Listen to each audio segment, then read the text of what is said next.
For this bonus review, we are headed back to Gotham City for 2022's The Batman. It is directed by Matt Reeves of Cloverfield and War or Dawn of the Planet of the Apes fame. Let Me In. What? Huh? Let Me In is so good. Everyone forgets Let Me In. I think you've only seen Let Me In, but it's the Let the Right One In remake. It's so good with Chloe Grace Moretz. Is it? Okay. I have future potential Academy Award winner Cody Smith-McPhee. It's a good movie. This is where Oz interjects in the intro. Sorry, I'm all of the context of film history before I bring him in. That's why we love him. Starring Robert Pattinson, Zoe Kravitz, Paul Dano, Jeffrey Wright, John Turturro, Colin Farrell, and Andy Serkis. The plot synopsis according to Letterboxd. In his second year of fighting crime, Batman uncovers corruption in Gotham City that connects to his own family while facing a serial killer known as the Riddler. So Oz and I are obviously doing something a little out of order. For those of you watching on YouTube, we also host a podcast called Final Review, in which we review the greatest movies of all time and try to put a calculation on how great the movie actually is.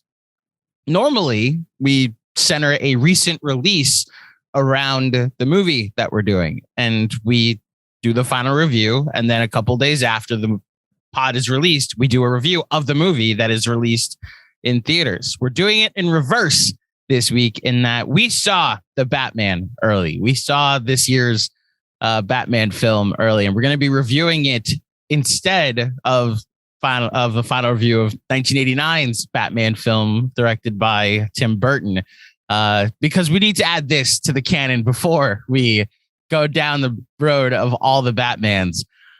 I have no clue where to start. So I think we're going to do like 10, 15 minutes of non-spoiler talk and just try to keep it not vague, but we won't get into specific plot details. And then we'll do a full spoiler pod. That is your itinerary for today. Oz, I turn it over to you. You're the inspiration behind us switching the format up. And I'm actually kind of glad that you did. Oz, what were your thoughts on the Batman? This movie is good. Those are my thoughts. No, this movie is fantastic. I loved it.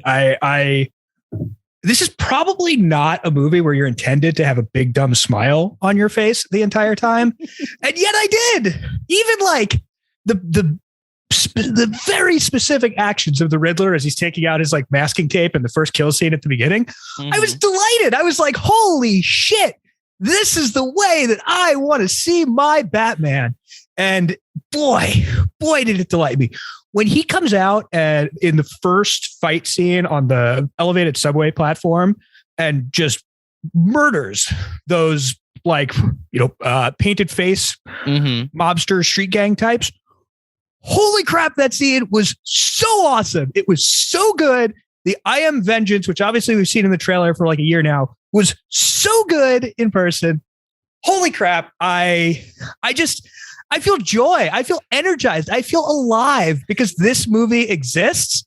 And for all of my hate, for all of my pissing on Zack Snyder, for all of my pissing on the Joker movie, for all of my relative apprehension about The Dark Knight, the Batman has me. This movie is so good. Andrew, what did you think?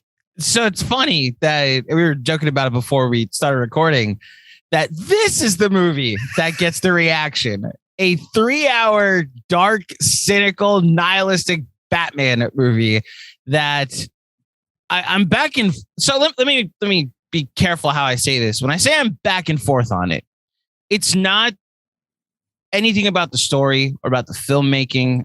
I will just go on record now. This is the best made Batman movie I think I've ever seen. Yes. The filmmaking elements to this, Michael Giacchino snapped. The score in this movie is unreal.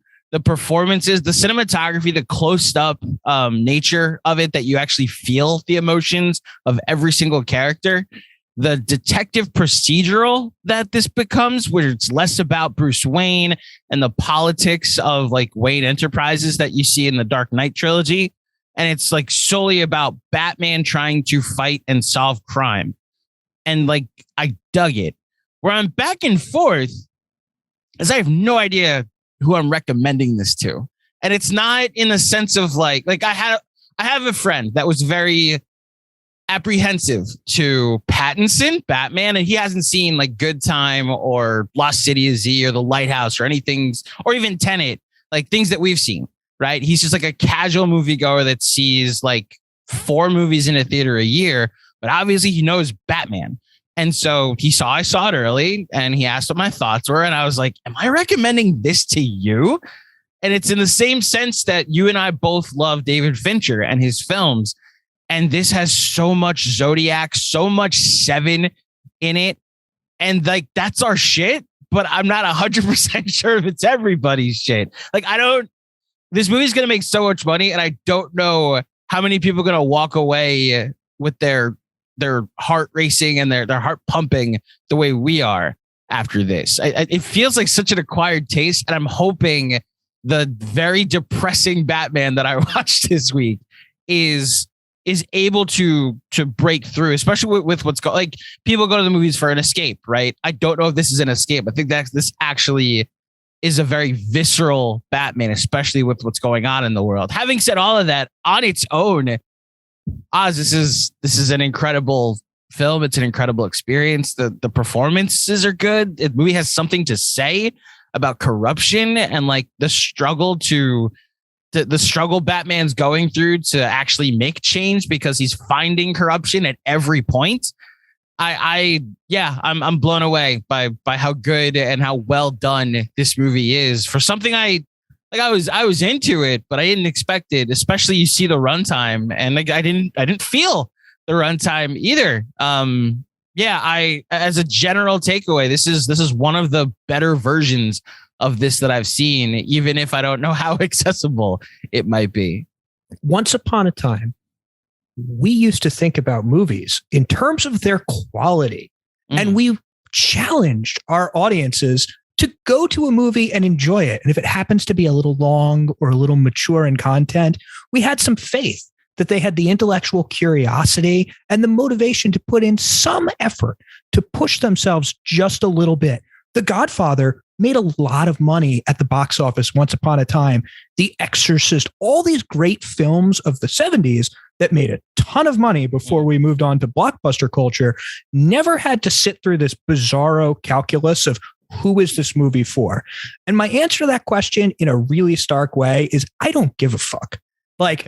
This movie is awesome. It's tracking incredibly well. It's going to make more than enough money for there to be a sequel and like 8 spin-off TV shows and everything else. Good. The business element for me is done. If you don't like it because you're sad and can't handle a 3-hour depression crime procedural here, come on. It's not being gracious. If this is too dark for you right now with everything going on in the world, I personally found it to be like a vivid way to not think about everything else in the world because I was so transported by this story. But if it's like too heavy for you, then don't go to the movie. Like, it's not for you. That's fine. Go about your life. It's really dark. If you don't like the movie Seven, and I think it's kind of a lazy comp, though it's not unfair. If you don't like the movie Seven, you're not going to like this Batman movie. Pretty simple calculus. I don't think it's a lazy comp to say Seven. I think the more accurate comp is Zodiac, though. Even I think that sort of discredits Zodiac and what Zodiac's really about. Okay, but you see what I'm saying? Tar it with like, a superhero movie. When I tell you I love Zodiac, also tell you I need to be like I need to be in a mood to watch Zodiac. And this Batman film, like you bring all the baggage of previous Batman lore and like doing the research on Batman and like Batman's not wearing a costume in this. This is a uniform at a certain point. He's literally like a member of the police department in Gotham, it feels like, or an extension of it. And you really get to see Batman as a detective way more than he is like a crime fighter that fights bad guys. It really feels like you're watching the visceral nature of it is what I keep going back to. And the score in this movie, the score is so good. How it just perfectly hits everything you're supposed to be feeling and intensifies each moment. And look, it's impossible not to compare this to other superhero movies, but I almost I almost wonder if this is an extension of it. Like if it's a different department of the superhero genre where you're able to appreciate, well, I'm able to appreciate the Dark Knight for what it offers. And I appreciate the Dark Knight. Sure you do. And then I'm able to also look at the Batman and be like, I don't want this to be anything part of the Snyderverse or any type of extended universe. I want to see this be its own thing and then like expand on this. Like, let this be your starting point. I don't want to see Gal Gadot anywhere near like Robert Pattinson, which is the amazing part about this movie. I don't even want to see John Cena next to Robert Pattinson. Yeah, and I love Peacemaker. Yeah. Look, I agree with everything you're saying. You're getting that. Like, we know that it's happening. You're getting a Penguin TV show. You're getting a Gotham Police Department TV show. You're probably getting a Catwoman and Bloodhaven spinoff. You're getting a Batman 2. Like, there's a lot of stuff that's coming out of this, very obviously. When we get to spoilers, we'll save that for the back half, but it's coming. Like, you're going to get a Batman universe that is not, thank God, tethered to all of the other stuff. Let Marvel have their lane, and their lane is everything is connected, and not just everything in the MCU, but everything that Marvel has ever done. Let them do that. DC in the comic form, so many of their best stories exist in little pocket universes where they're content to give someone, often Frank Miller in Dark Knight or in Batman context. I think of like Mark Millar and Superman Red Son, where you just say, here, creator, go take this character, go off, write 12 comic books, come back. Let's see what sort of story you can tell. That's what DC has done so well over the last 30 years. So many of their strongest stories are untethered from the rest of canon and continuity. Apply that here. Yeah. Let us have our Batman stories that are good. I think largely the DC EU movies are terrible. There are some exceptions, largely quite bad. The Nolan trilogy, there's a lot that's very good there. I mean, it exists in its own. It's not tethered to all of this other bullshit that's going on. I don't care for Joker, but a lot of people who do appreciate that it exists in a universe all its own. I appreciate that Joker exists and that a story was told that way. And they've got a roadmap now. They've done it. Joker was a huge hit and really well received. This is seemingly very well received and looks like it's going to be a very huge hit. Just keep doing this. Let people tell their own little pocket stories with these characters. And if we have a new Batman in 5 years because Pattinson gets sick of it and Reeves wants to go do something else, fine. Let's have a new Batman in 5 years and start telling new Batman stories. It's like refreshing. Then at the same time, Keaton is doing like 3 different projects back to Batman again simultaneously, but whatever. And actually one thing. The audience, like, it is going to like it. The people are going to like this movie, I think. There are going to be some people who are like, oh my God, it was really heavy and it was really dark.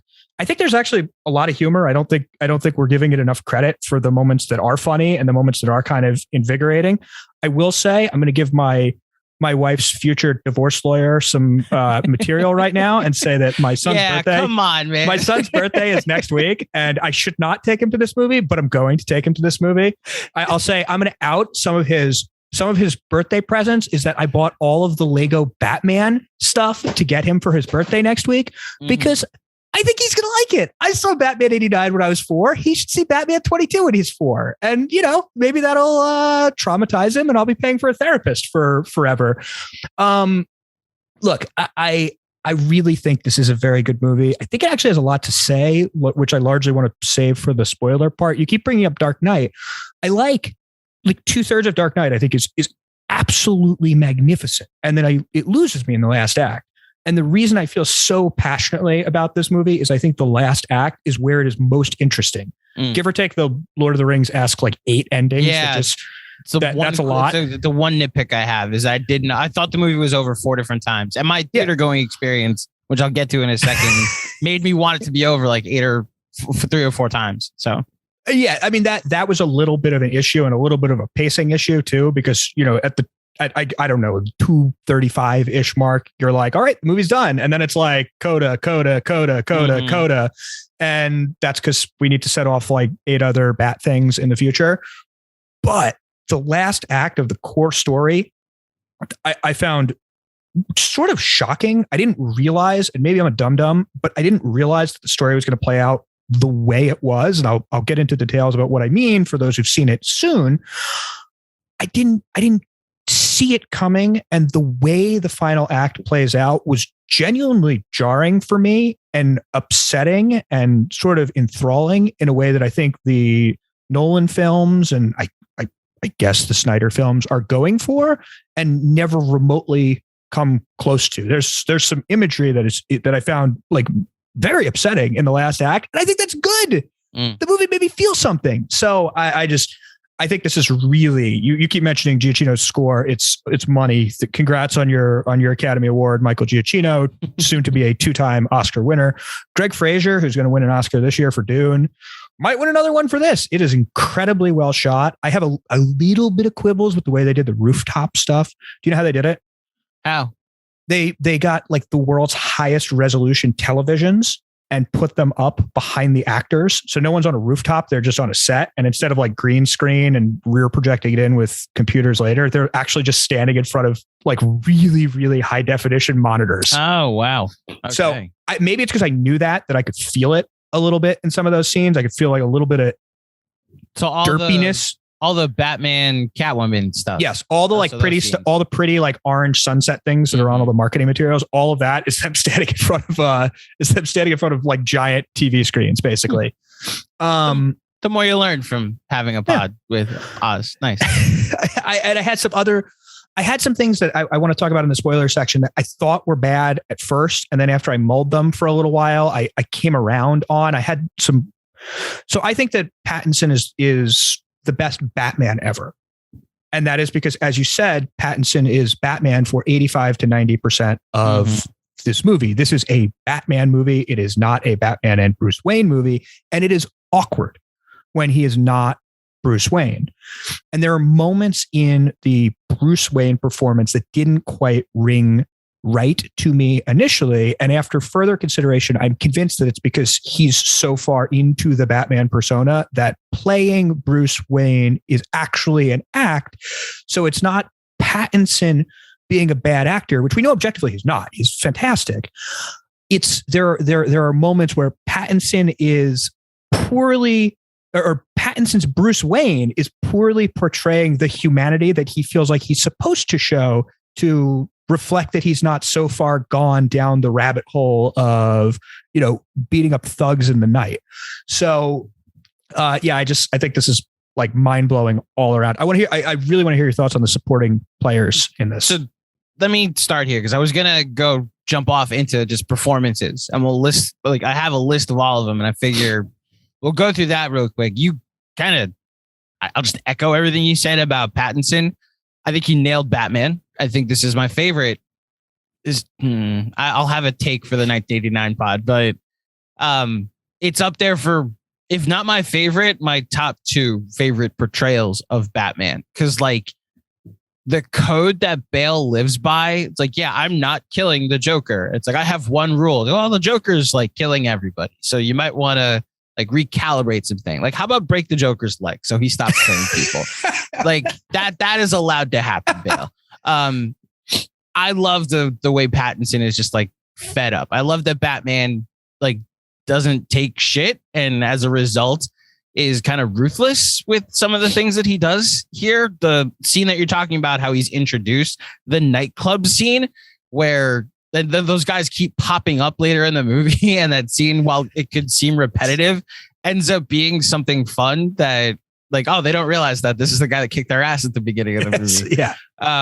I was a fan of his Batman. His Bruce Wayne, I just don't think is as important to the story. I think he hasn't fully become the Batman, which I know you don't like this movie, but the transformation that Joker goes through that Phoenix goes through in Joker, there's a moment where he's no longer Arthur anymore. He's the Joker. And I think that similar type of transformation happens for Pattinson's Wayne in this. Zoe Kravitz, let's start here.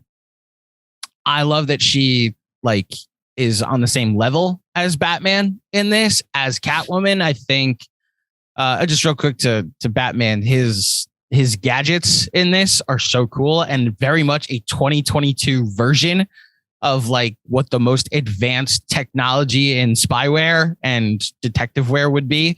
And the fact that she gets to participate in some of that is really cool. Her charisma really pops off screen. And I thought this was, I mean, I don't want to rank the Catwomen, but I'll say that this is up there for, they nailed the casting, and this is up there for like Catwoman performances. What did you think?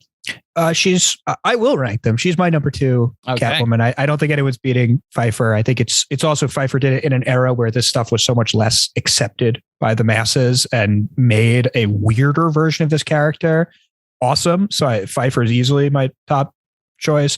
What about Halle Berry? There's a joke. That basketball scene is the worst scene of maybe in movie history. She's a person who technically played Catwoman. Yes. I actually think Anne Hathaway is pretty good. I'm on my little island here, but she has no chemistry with Christian Bale, so it doesn't work. And one of the things that's so good about Kravitz here, who I think has basically been underused for her entire career, she's so good in the Soderbergh movie Kimmy that came out earlier this year, which is maybe the only thing that's ever just been her on screen for an hour and a half, and she's dynamite. So I like, her actually being properly deployed and things now. She and Pattinson want to fuck in this movie. And as someone who is tired of our era of like dead asexual blockbuster movies, the fact that I believe that these two characters would fuck for hours is like a blessed relief from the I'm sorry, Tom Holland, I love you, but from Tom Holland's chastity belt. Like it is just, it's so great. I also think the camera and the way Fraser shoots her accentuates, she has these sort of angular features through her cheeks, accentuates her in a way that makes her seem almost like hyper real. Like her features feel like larger than life on the screen. It's a remarkable effect. I think she's great here. I think she's incredibly well deployed. There's perhaps a lot of exposition that she has to do, but whatever. She's great. Yeah, I agree. Paul Dano as the Riddler. Holy hell, is this a demonic performance? From the opening scene, which like we'll say it in the spoiler section, from the opening scene, this is a pretty like, oh, you're set up for this is pretty fucked up what he's gonna do for the rest of this movie. He gets into a little bit of the overacting that I know you don't like, and I tolerate, but I think at the end, and that was one of my quibbles on the train home, is that I didn't 100% get his plan, and then I finally was like, no, he's crazy. That's the plan. He is a sociopathic human being that got access to information and has weaponized it in a way using the internet, which is extremely relevant and relatable right now. And he snapped. Like that's the enough explanation. I think this is a very dark and pretty incredible performance by him as the Riddler. I know you don't like these type of, especially the ending for this character. I'm curious where you went with this. So I'm not a huge Paul Dano fan. I know. I frankly only think he's particularly good in Love and Mercy. I don't tend to like the big scenery chewing performances. He's a wonderful director, by the way. His directorial debut was fantastic, but I thought he was incredible in this, and I think it works, and I don't think it's too big. And I think that, look, you know this may technically be a spoiler, but there's a scene where Pattinson and Dano share the screen together and sort of face off acting wise a little bit.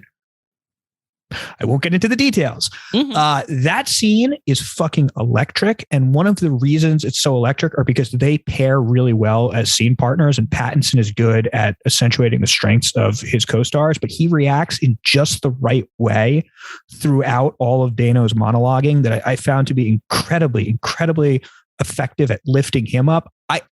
I know it's big. I know I usually recoil. I thought it worked here. I thought it worked perfectly. I thought it was set up so well. I'll save my comments on the plan and all that for the spoiler section, because I do want to respond to that, because I actually kind of disagree with you and think it makes a lot of sense. Okay. But that requires some more in-depth spoiler level discussion. But I'm extremely pro Dano in this. It's not Ledger level, but second best Batman villain, I'm not going to fight you. Yeah. After rewatching Nicholson, I don't want to get into that now. Dano's great. That's really all I want to say. Dano's great. A couple of the other smaller ones. Oh, so Jeffrey Wright's great. Don't get me wrong. I think he's. You mean Felix Leiter? What's up? You mean Felix Leiter? Jeffrey Wright as Felix Leiter is who he plays in the Bond movies, where he's giving the exact same performance that he does here. I don't go to Bond first with Jeffrey Wright. I go to Westworld with Jeffrey Wright. Oh, sure. Yep. Yeah. I think he's really good as Gordon. The fact that and it's a spoiler. I'll wait until we get to it. His relationship with the Batman, I thought, was a unique take on this. I agree. And I was flattered by the fact that I didn't need an entire origin story, because I was like, we already know Batman and Gordon are going to have a relationship here. A hint of propaganda, but I don't think that's necessarily a bad thing in this, that we just, I was A-okay with the fact that, like, oh, this is actually someone trying to do good and in amidst all of the corruption, you know? I do. I agree. I think he's good. I don't really have much to add. I think he's giving the same performance he does as Felix Leiter in the Bond movies, which is a sort of sardonic sidekick type thing. But I like that performance. He gets a little extra screen time here. And he also has some of the movie's best lines. So I'm very pro Jeffrey Wright. Speaking of best lines, Colin Farrell, who is the comedic relief that you were referring to, that hopefully Logan laughs at in this 3-hour dark ass movie that you're taking him to see. I actually thought he was like, any chuckle I had in this movie was because of him. Really? I had chuckles from lots of things. I'm really dark. This is the dark, cynical, again, romantic cynic. We've been over this. So I actually thought he worked more than he didn't, which I was afraid of going in with all the makeup. I was worried we were looking at a Leto House of Gucci situation where you're just under so much prosthetics that I just like, I can't see it. And I thought, holy hell, this is why casting directors get paid, because you fucking nailed it. And like the interrogation scene that he goes through, I'll say you guys got to watch the movie, but every single line he says in that, it was like, oh wow, now we're having fun with this movie. I haven't seen Batman smile once, but I'm definitely smiling at this point. I thought he was very funny and adequate in what this character required in the movie. Yeah, it's almost as though makeup doesn't make performances. Just Jared Leto is just not in the conversation of caliber of actor that Colin Farrell is. Colin Farrell is really good in this. This is tapping into something that he's gotten away from, which is that he used to give these sort of big, fun, broad performances when he's Bullseye and Daredevil. Like, that movie is really bad, but he's hilarious. Like when he's killing an old lady with a peanut on an airplane and stuff like that. He's really good at going big in a way that's really compelling. And for obvious reasons, that was not a great career path for him. But it is a good thing to be able to pull out of the old toolbox from time to time. And he does it here extremely well. I really, really like this performance. I also think the big car chase, which obviously is in all the trailers and all the marketing material, so it's not a spoiler to talk about. I thought that was great. And I thought his reactions to Batman, like closing in on him or him thinking he got the Batman are great. Like this there's a tonal thing here where I know it's really dark. It looks really dark. Batman is really mopey, where it has just enough, at least for me, like comic book fun bullshit that it really, really, really pops in a lot of Farrell stuff. In Farrell stuff, yeah. I guess there might be some DC comics. So you went to the AMC Lincoln Center, right? Did they give you the long Halloween comic? I do have a long Halloween comic and a hat, which I've given to my son, and a nice video of seeing Robert Pattinson and Zoe Kravitz and Paul Dano come introduce the movie. The perks you get when you go to the early one. Thanks for the hey, Claudio, get a ticket. The text that didn't come in. I think I got the only one. So here's the funny part. So just to wrap this up, I loved Farrell as Penguin, and I think for the fact that he's just like not the main villain is also, I mean, that might be a spoiler, but I think you find out Riddler's the villain, and then Riddler kind of takes a back seat, and you see his side of things until you remember, oh yeah, he's a serial killer, so I can't actually see his side of things. John Turturro as Falcone. How do you pronounce it? Carmine Falcone.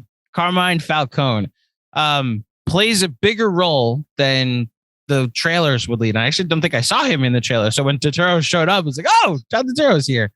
I thought it was fine. Has like a specific thing to do, and I think he did it well. What did you think? Yep, that's right. It's not a huge role. I like that he kind of underplayed it, because usually these mobster characters get overplayed. I like that he's more measured, which fits the overall world. And I think he has, I don't even want to spoil who his scene partners are in this, but I think he works well with the people he's acting against. Agreed. So my theater experience, because I think we should point out two things. First, I saw what was supposed to be the 9:15 showing on Tuesday night of the early access for AMC fans people. And they didn't the nerd showings. Right, basically us. Okay, the R showing. And I booked one of the last tickets, which meant they didn't have enough seats. So I sat on a folding chair for the entire time of I didn't get a recliner. I didn't even get one of the cushion seats from the old Raggedy Studios that Oz wants to save. No, I got a folding chair for a 3-hour dark ass Batman movie in IMAX at the very back of the theater. Needless to say, I'm kind of still feeling it in certain parts of my body. Neither here nor there. The other thing we should point out is like the path to this movie's release, that this is originally supposed to be like the Batman film directed by Ben Affleck. And then Ben Affleck was going to star in Matt Reeves's solo Batman film. And then when Affleck left the project, they cast Pattinson, and then that was going to continue, and then it became its own thing. And I'm sure, like, do you have any other context to add as to like the different things this movie went through? The only context that I would add is that I very broadly understand that this is one of the most misreported on areas, like what Affleck ever actually agreed to do or not in the series. I think there was a lot of wish casting from Warner's about his willingness to direct and star in one of these things. And I don't think he ever wanted to. I think he went on, I don't know, maybe Bill Simmons' podcast and said that he simply never wanted to actually make one of these because he doesn't give a shit about this stuff. That if he were to pick a superhero, he actually likes Daredevil best, as all superheroes go, is something that clicks for him. And that playing Batman was something he thought would be cool because his kids would like it. So I question the accuracy of it. And DC has and Warner in general, DC in particular, have a bad habit of announcing projects like long before they're close to being produced. I think there are more DCEU movies that have been officially announced and then never actually happen than have been made. And Marvel is smart enough to know to like have everything like actually locked and loaded and on the production schedule and ready to go before they announce something. I think they've only ever announced something and then not made it once, and that's Inhumans, whereas DC has done it at least a dozen times off the top of my head here, where they've announced, like, you know, like the Ava DuVernay movie or Guillermo del Toro's Justice League Dark, or all these sort of things that were going to come and just have disappeared into the ether. Blue Beetle, and maybe some of these things will show up eventually down the line in some, you know, totally different form. They have to keep making Batman movies because it's their top dog IP, and it would be silly not to keep making Batman movies. And here's hoping that Matt Reeves is the person who keeps making the Batman movies. So the only pushback I'll give to how committed Affleck was to this is before the Bill Simmons interview that he did, he was very vocal about like working on the scripts, you know, just figuring out like I think the attention that he got, like similar to how Andrew Garfield would be out promoting Tick Tick Boom or Tammy Faye, and everyone's asking him about Spider-Man, and he just like had to lie. And Ben Affleck would be out promoting other things, and like Live by Night, the movie he directed. And he's getting asked about like, how are you doing with the Batman movie? And he never said like, I'm not doing a Batman movie. He like played into that. And then like, obviously we know some of his personal issues that ended up happening, but he also went to, like, you are right that he has said the only reason I wanted to play Batman is because I wanted my kid like to see his dad play Batman, which he's went on Jimmy Kimmel and said, like, the ironic part about this is the first Halloween after Batman came out, my kid went as the Flash. So like it didn't even work out. The kid wanted to be Batman.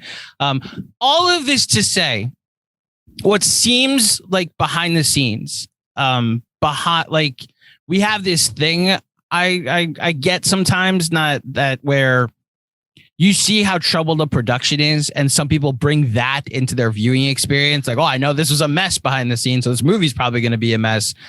Whereas, like, you read the history of how Jaws was made and how tumultuous that production was, and you get a masterpiece.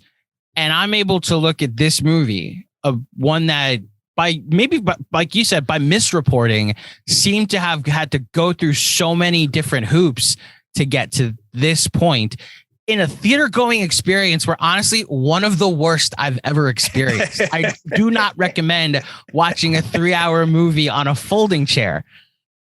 And I'm blown away by it. Like, it's one of my favorite movies that's existed in this genre. And yeah, there are going to be times where I'm just like, you know what? I'm ready to turn all the lights out and watch Batman.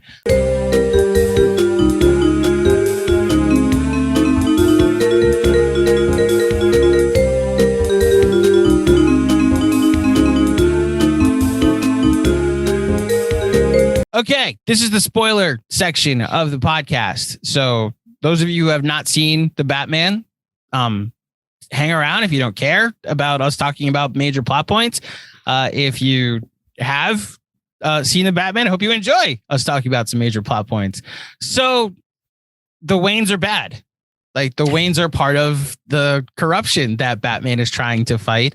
It turns out that John Turturro's Falcone either arranged for the Waynes to get murdered or murdered them himself, but also performed an act by the Waynes on their behalf that meant the Waynes don't have their hands clean of the scum that Batman's trying to get rid of. What did you think of that decision?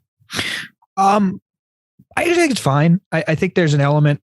Look, there's a significant thing happening in this movie where it's trying, I think, really smartly in a lot of places to engage with the culture wars and not do it in like an over rah-rah. And I love Endgame, and I think this moment is good, but it's not doing the like, we're going to have all the female superheroes line up and now have them charge sort of moment. It's doing it in a much more textured way.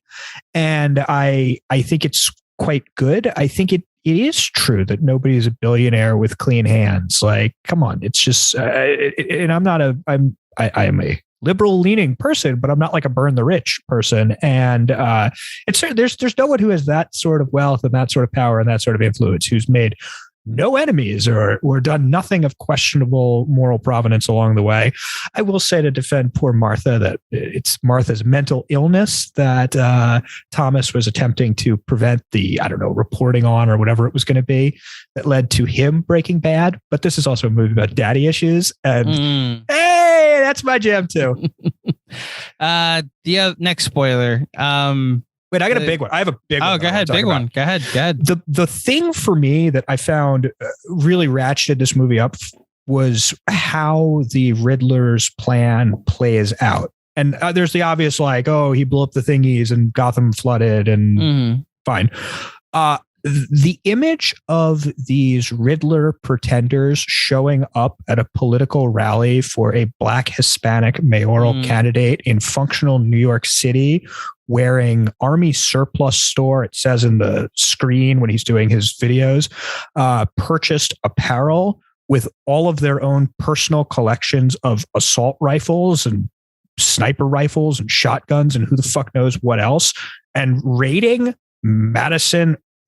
Gotham Square Garden with all of that shit is like really upsetting iconography and sort of hits home of at least one of, it's not that I have this like fear of, but of like kind of an intrinsic upset thing that's built into anyone at this point who's like vaguely aware of how fucking crazy the QAnon people are and the shit that they believe in and the shit that their acolytes advocate for. I found really, really unsettling and incredibly effective as a storytelling device in a way that the saw trap of, look at all the rich people on one boat and look at all the prisoners on the other boat that Nolan set up. We know now after the last 2 years that the white rich people would flip that switch in like 3 seconds flat and kill all the black and brown prisoners and feel no guilt about it. Like, that is what society has proven to us. This is way scarier because I actually believe that one fucking charismatic wackadoo with 500 crazy fucking followers could set off some sort of assassination thing. I mean, this is not all that different than what happened on January 6th. Like it's not outside of the same realm. Like it's the same sorts of people with the same sort of crazy ideas doing the same sort of shit. Like this is a lot of like kill Pence for certifying the election energy in this scene.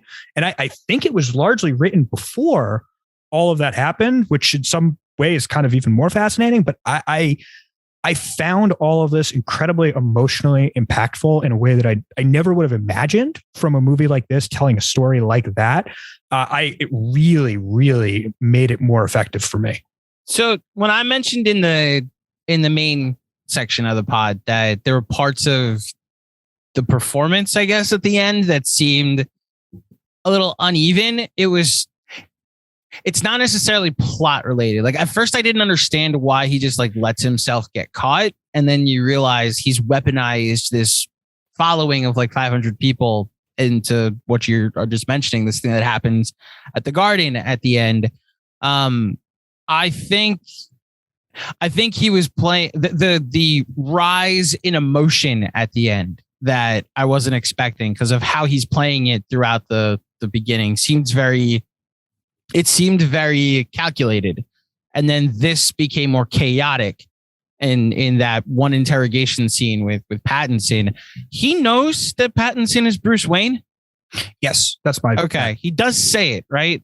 He says it and then walks it back and then says it. And I think it's meant to be stored up as a Batman 2. I have to imagine they're going to call it the Cape Crusader, but for a Cape Crusader moment, especially now that he's Sully's with the Joker, it seems like something that's going to come into play in the next movie. Okay. I guess it's a thing I'm looking forward to checking to clarifying on a rewatch does he actually know that he's talking to Bruce Wayne? I absolutely think so. And you do think so. Pattinson gives it up even if he didn't know it. I mean, he's not a moron, the Riddler character. I think that is one of the things I think is interesting about the last sequence and his plan and how he allows himself to get caught is like 15 movies in the wake of The Dark Knight did the same thing, because Joker lets himself get caught and then he has this almost like heist movie-esque plan for how he's going to escape from his capture. And then we saw it time and time again, Skyfall, Star Trek Into Darkness, etc. We just keep seeing these movies where like the genius bad guy lets himself get caught. And I wrote about this on the Invention of Dreams, so come read it. They have it's a writer's trick because it lets you get the bad guy and the hero in a room and let them talk with one another in a non-action scene, because that's dramatic and it's fun and it lets you get your two best actors, or at least your two most well-known actors, sharing the screen together. So people like to write their way into this, and they did it here, but I think there's almost a meta element of doing it the same way here and then playing it out differently. That this was the outcome, to get the FaceTime with Batman and then pivot away into a different direction that I thought was a pretty interesting, stylistic choice, to have him go in and that sort of be the end of it.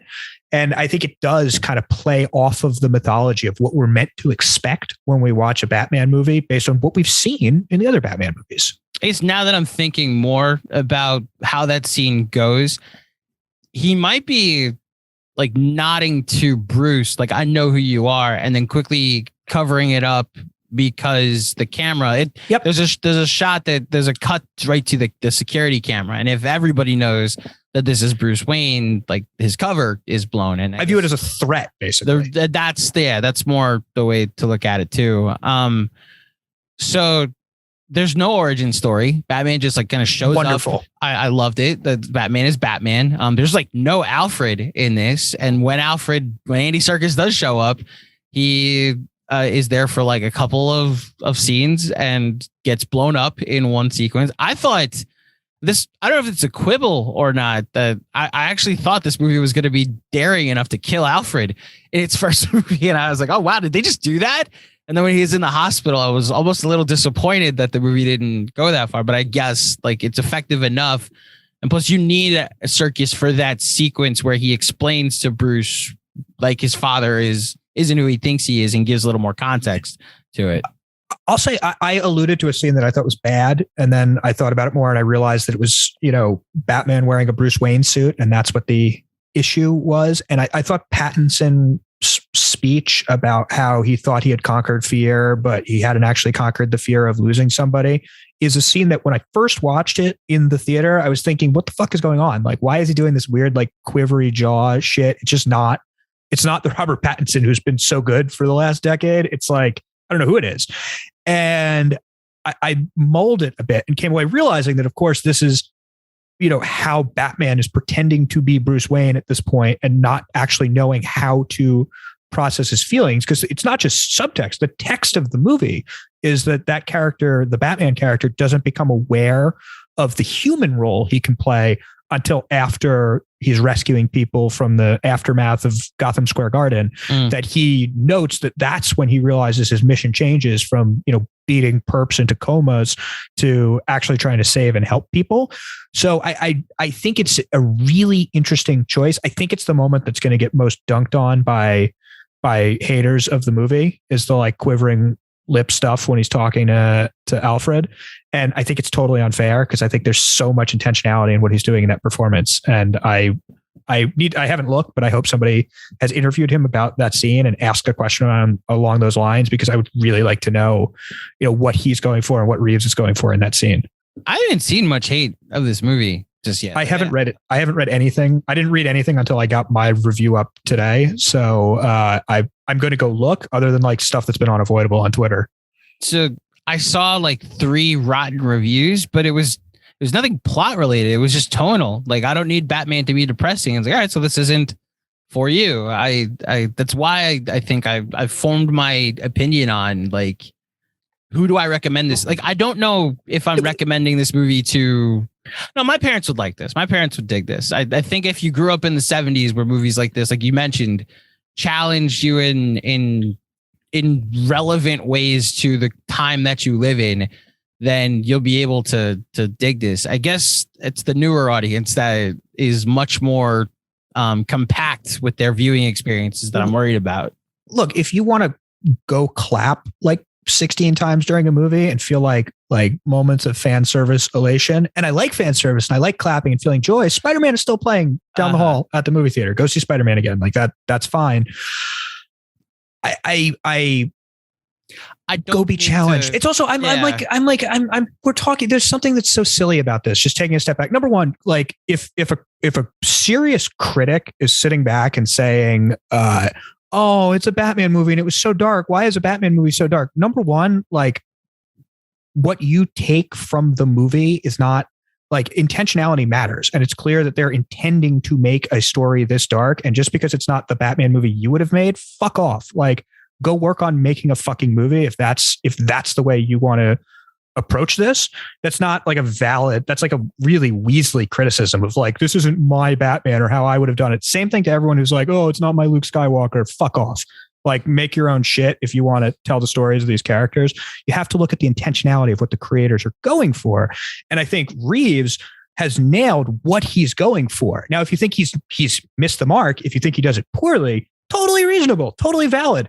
But like, oh no, they made an angry Batman movie. Not a reasonable position to take. And I have no idea what my other position was, because I'm so annoyed about that sort of bullshit.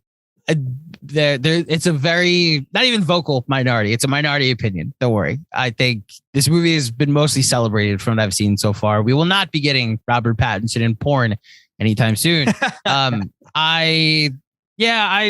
so many different specific scenes that I enjoy. The like you mentioned, the opening scene, the thumb drive joke is the only non-Penguin moment that I laughed at in this movie. Oh, I liked when Batman and Gordon are going into, I don't know, one of the houses they go into, and Gordon takes out his gun, and Batman's like, whoa, we don't shoot people. And Gordon's like, those are your rules. Yeah, that's your thing. Yeah. So good. Yeah.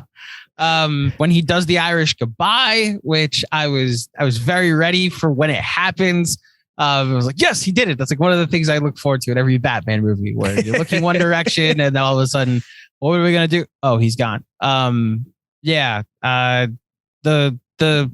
Riddler's the Riddler's traps throughout the movie and the different clues that he lays out. The different kills, the opening sequence with the carving tool where he kills the mayor was just kind of, oh, this is going to be that movie.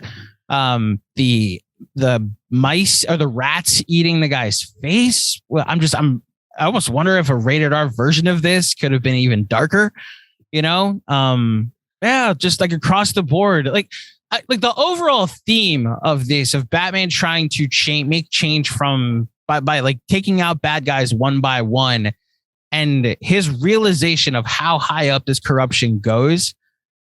It's just like the frustration that I think a lot of people in positions of power, when they get in those positions, realizing, oh, like this is a losing battle. Like this fight for justice, it ends up being like impossible to actually make real change, because this goes like Falcone owns everybody. This mayoral race doesn't matter at a certain point. This is a battle against organized crime that has spread so far, which is where it's the only weird part for me is I look at Dano's Riddler at a certain point. It's like, I kind of see where he is on this, but I also do not ever want to side with those Pizzagate weirdos that, will end up weaponizing and collaborating to do something heinous like the last scene of this movie. Those are the main spoilers I have here. Do you have anything else you want to add? I don't. I will say that I'm generally sort of, as much as I adored this movie, and I really did, I'm kind of bummed that like it's left with, the way this movie has to end, and it's like corporate mandate is that we're going to have two spin-off shows. Like, I shouldn't have said Catwoman in Bloodhaven in the main part, but whatever, people will live. We're getting a Catwoman in Bloodhaven spin-off. Like, we're getting a sequel. We've already introduced a new Joker. And I think Barry Keogh is like really inspired casting for a Joker. I think he brings off-kilter energy to everything. I think he'll be really good. I think he'll be good against Pattinson. But like, Jesus Christ, let the fucking movie rest. Like, or at least make these things fucking stingers or something. Just having it end with all of this fucking franchise world building was so like, it was just like a wet blanket on the like otherwise orgasm of this movie. It was just so fucking tiring to have to end. And I'm going to watch it. Like, I loved Farrell in this. I want to watch a Farrell Penguin show. That sounds great. I want to watch a Jeffrey Wright Gotham Police Department show. That sounds fantastic. I want those things. I want more Zoe Kravitz in my life. Like, all of these things are good. Just, good God, like let me have a complete fucking story in a movie. And if you need to leave like one thing open, like if it ended and the only setup was like the splitting of the two of them going off, and we didn't know that all this fucking stuff was coming, it would just be so much better, because Warner has an edict. There's an edict from on high at Warner, and maybe it's changed with the way some of the ownership structure has shifted in the last couple of months. But every big budget motion picture is supposed to be designed with the promise of a spin-off series to go to HBO Max, or spin-off movies or something to go to HBO Max. And holy shit, that's tiring. Like, the Matrix one isn't going to happen. They were going to do a Jessica Henwick show, but the movie failed, so they're not going to do that, I don't think. It's just like, please, for the love of God, let me have a movie that's not a cinematic universe. Can I push back a little bit? Please. You see it, and you're significantly more informed than the average moviegoer.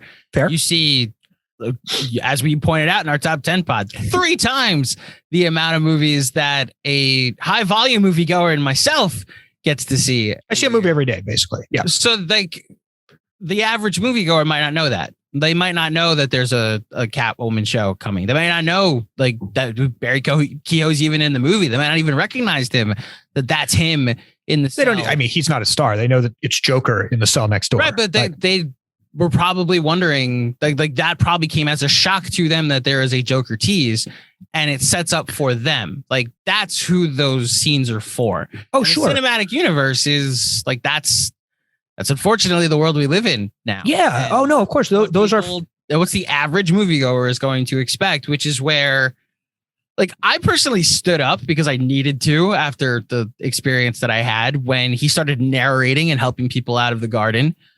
And then I was like, all right, so the movie's over. And then I looked at my phone and was like, wait a minute, there's still 20 minutes left. Wait a minute. And then, you get 2 more scenes of the Joker with the Riddler talking, and then you get Catwoman and Batman. He's never called Batman in the movie too. I love that. The fact that he's Vengeance or the Bat in specific parts of the movie. He never says I'm Batman. Like I actually at a certain point paid attention to it. There's two sequences where Penguin calls him the Bat, and then Catwoman at the end goes the Bat and the Cat. Like those are the only times he references as Batman. He's called Vengeance throughout the movie. I took that as like, yeah, it's mandating, but I also recognize that you and I are going to know way more than like the average moviegoer that's going to see this movie this weekend. Oh yeah. I just want probably not this weekend, but like 3 weeks from now, is where the average moviegoer won't know this stuff. It's not like anyone went to see Spider-Man No Way Home opening weekend and didn't know that Andrew Garfield and Tobey Maguire were in that movie. Like everybody knew that who's connected to the internet. Like if you're on the internet enough that you know that it's the time, it's like the 1 hour window where you can buy tickets for opening weekend before it's sold out. Mm-hmm. You know some of this basic stuff about what they're doing. So yes, I agree. The long-term people aren't going to know. But what I'm saying is that the people who are going to see the Batman on weekend 4 don't actually give a fuck about your spin-off TV shows. They don't need like a long pregnant look of the Penguin overlooking his new criminal empire out the window. They don't need that because they don't care. They're going to wait to see what their friends who give a shit about this stuff say. It's kind of like Peacemaker. Like a bunch of people watched the Suicide Squad when it went on HBO Max and nobody gave a shit about Peacemaker. It was like, it did okay viewership, so the data tells us, but like it wasn't a thing. And then it just grew every week because people watched it and liked it and went out and proselytized for it. But nobody came away from Suicide Squad and was like, oh my God, I need a Peacemaker show. Not at all. Certainly wasn't I love Suicide Squad. And that was not my takeaway of like, yes, I'm really excited for this spinoff show we're teasing in The Stinger. And I don't think I certainly don't think the normal people are like, I need way more of this stuff. The people who go to like, 2 or 3 movies a year. I don't know. It's just such a fucking bummer. It's just such a bummer that it all needs to be interconnected and no movie can ever exist by itself ever anymore. Even like Lord of the Rings, where it's like the first of 3. If you take Fellowship, it's like a complete story that leads into the next complete story. It's not like here's the Fellowship of the Ring, and then here's our Boromir prequel story spinoff. Oh, and here we're going to do an Aragon movie over here as well, and then we're all going to come back in 4 years and do the Two Towers. It's not doing that. It's just it would be so much better if it was just simpler, more direct. Like this is your story, and we're going to do another one.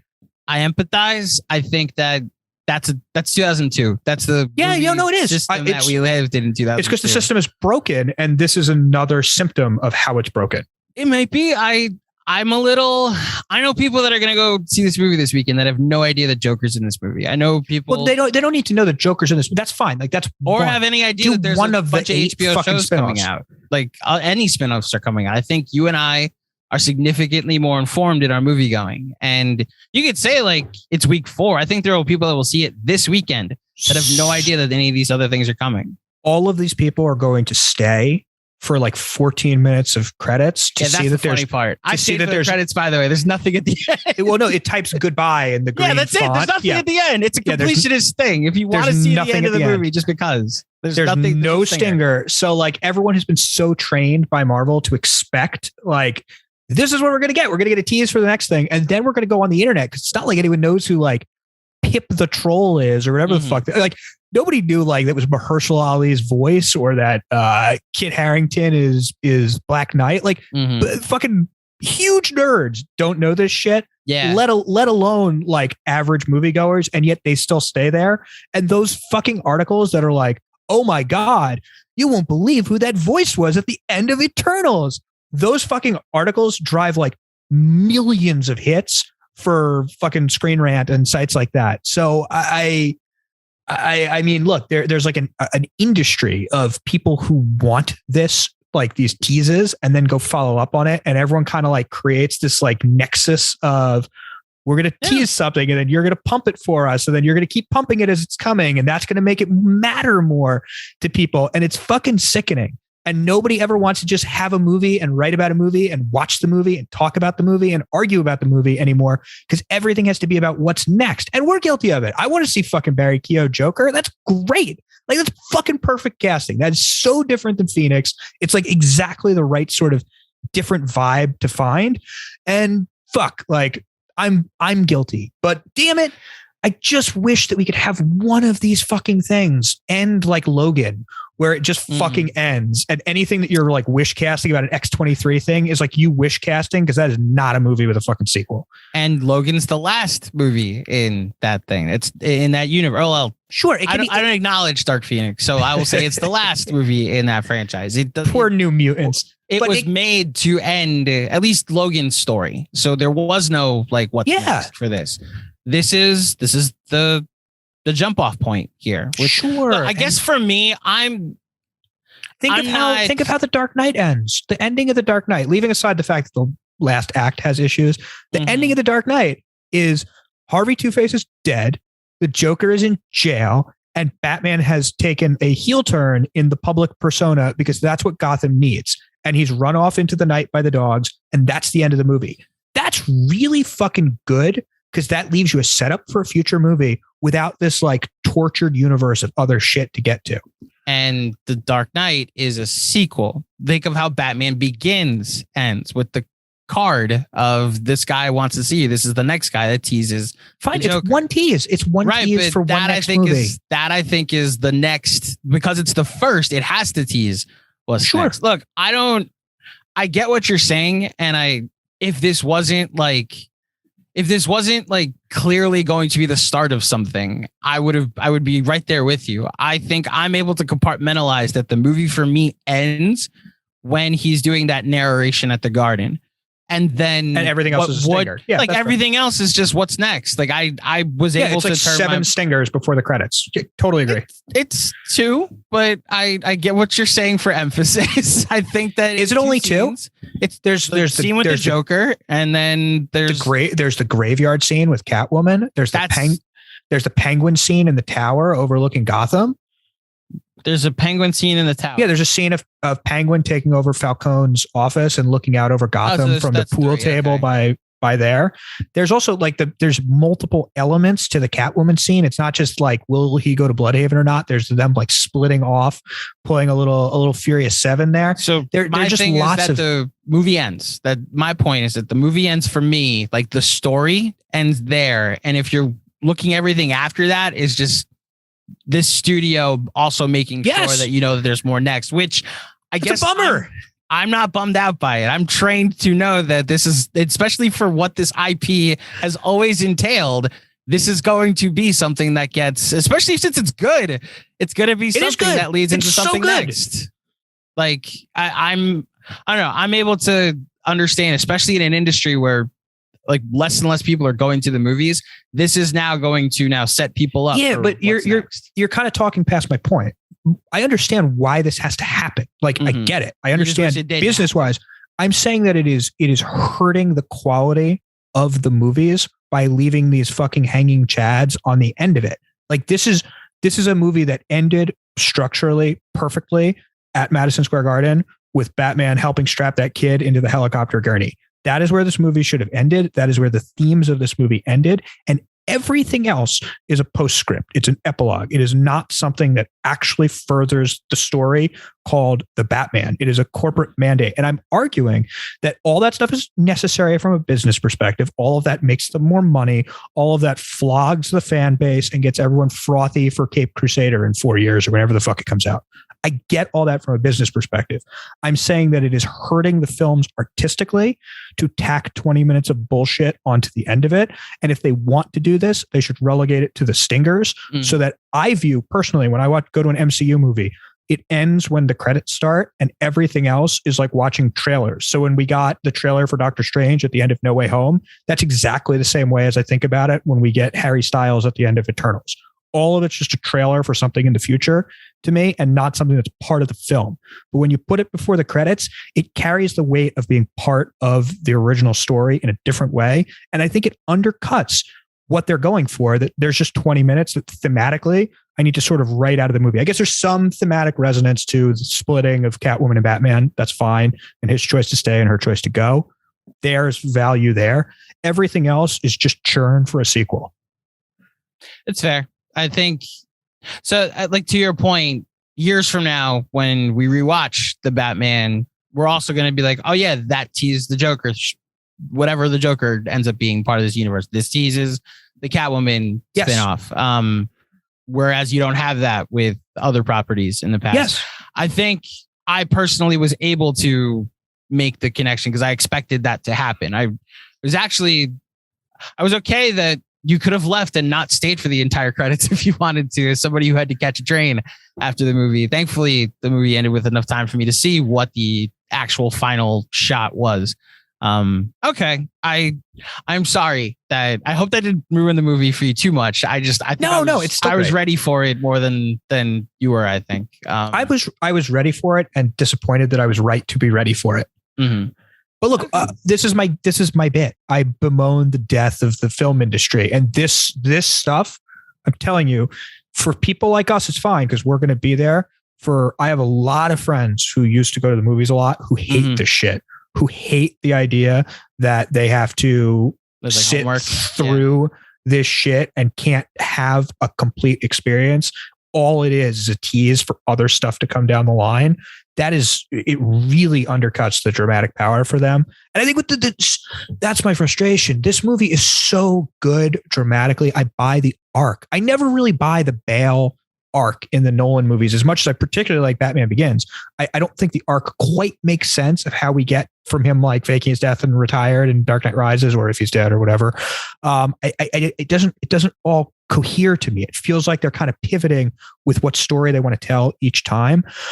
This to me is such a perfect little Bruce Wayne coming back to life out of the Batman that had consumed him arc, that to add all this shit in.